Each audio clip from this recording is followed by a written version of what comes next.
ഗതാഗത യോഗ്യമല്ലാത്ത റോഡായതിനാൽ ഇടുക്കി അറക്കുളം പഞ്ചായത്തിലെ തെക്കുംഭാഗം ആദിവാസി ഉന്നതിയിലുള്ളവർ അനുഭവിക്കുന്ന ദുരിതം സമാനതകളില്ലാത്തത്. കാണാം ഒരു റിപ്പോർട്ട്. അറക്കുളം പഞ്ചായത്തിലെ ആദിവാസി ഉന്നതിയായ തെക്കുംഭാഗം നിവാസികൾ അനുഭവിക്കുന്ന ദുരിതങ്ങൾ ഇവിടെ തുടങ്ങുകയാണ്. അവ എന്തൊക്കെയാണെന്ന് നമുക്കൊന്ന് അറിഞ്ഞു വരാം. തെക്കും ഭാഗത്തേക്ക് വാഹനത്തിൽ എത്താനുള്ള ഏക മാർഗമാണ് ഈ കാണുന്ന പരമ്പരാഗത പാത. കുത്തനെ കയറ്റിറക്കങ്ങളും കല്ലും മണ്ണും തോടും നിറഞ്ഞ ഈ റോഡിൽ കൂടി ഓഫ് റോഡ് വാഹനങ്ങൾ മാത്രമേ പോകൂ.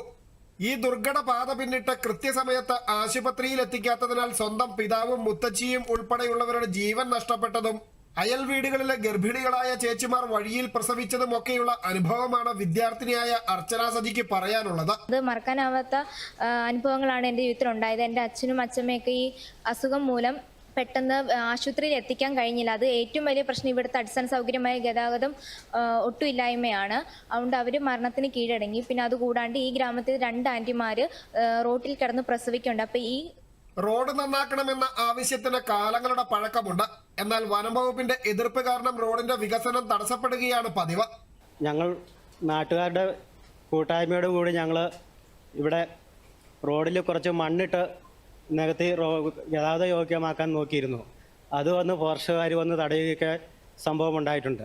2 വർഷത്തോളം ഞങ്ങൾ ഫോറസ്റ്റ് ഓഫീസ് മുതൽ DFO ഓഫീസ് വരെ ഞങ്ങൾ കയറിറങ്ങിയതാണ്. അത് NOC കിട്ടാതെ ആ 2 ഫണ്ടും ഇപ്പോൾ ലാപ്സായി പോയിരിക്കുകയാണ്. അങ്ങനെ ഫോറസ്റ്റിന്റെ ഒരു വലിയ തടസ്സം തന്നെ ഈ റോഡിനുണ്ട്. തെറ്റായ അവകാശവാദം ഉയർത്തിയാണ് വനംവകുപ്പ് തെക്കുംഭാഗത്തേക്കുള്ള റോഡ് നിർമ്മാണം തടയുന്നതെന്നും ആക്ഷേപമുണ്ട്. ഫോറസ്റ്റിന് യാതൊരു അധികാരവും ഇല്ലാത്തൊരു സ്ഥലമായിരുന്നു. അറക്കുളം പഞ്ചായത്തിൽ നിങ്ങൾക്ക് അന്വേഷിക്കാം. അറക്കുളം പഞ്ചായത്തിൽ ആസ് രജിസ്റ്ററിൽ ഇത് റവന്യൂ പുറമ്പോക്കാണെന്ന് വ്യക്തമായ രേഖയുള്ളതാണ്. അതിപ്പോൾ നിലവിൽ ഹൈക്കോടതി ഞങ്ങൾ കേസ് കൊടുത്തിരിക്കുകയാണ്. അപ്പോൾ ആ റവന്യൂവിൻ്റെ സ്ഥലം റവന്യൂ ഡിപ്പാർട്ട്മെൻറ്റ് ഇടപെട്ട് ഫോറസ്റ്റിൽ നിന്ന് ഇത് മേടിക്കാവുന്നതുള്ളൂ. ഇതുവരെ ഫോറസ്റ്റുകാർ ഹൈക്കോടതിക്ക് ഹാജരായിട്ടില്ല. 3 പ്രാവശ്യം കേസ് വെച്ചു. ഇന്ന് വരെ ഹാജരായിട്ടില്ല. അവർക്ക് പറയാൻ യാതൊരു രേഖയും അവരുടെ കയ്യിലില്ല. ചുമ്മാ ഈ പഴയ കാലത്ത് കാരണന്മാരെ പറ്റിച്ച് ഇവരുടെയാണ് എന്നങ്ങ് സ്ഥാപിച്ചുകൊണ്ടിരിക്കുകയാണ്. ഇതാണ് ഈ നാട്ടിൽ നടക്കുന്ന അവസ്ഥ. ആദിവാസി ഉന്നതിയായിട്ട് കൂടി പട്ടികവർഗ വികസന വകുപ്പ് പോലും തെക്കുംഭാഗത്തെ യാത്രാ ദുരിതം പരിഹരിക്കാൻ ഇടപെടുന്നില്ലെന്നും പരാതിയുണ്ട്. ഇവിടെ ആദിവാസി സ്ത്രീകൾ റോഡിൽ പ്രസവിക്കുകയും 5ഓളം പേർ ഹോസ്പിറ്റലിൽ എത്തിക്കാൻ കാലതാമസം വന്നതുമൂലം മരിക്കപ്പെടുകയും ചെയ്തിട്ടും ST ഡിപ്പാർട്ട്മെന്റിൽ നിന്ന് നാളിതുവരെയായി ഒരു അന്വേഷണം പ്രഖ്യാപിക്കുകയോ അതിന് വേണ്ടതായ ഒരു നടപടി സ്വീകരിക്കുകയോ ചെയ്തിട്ടില്ല.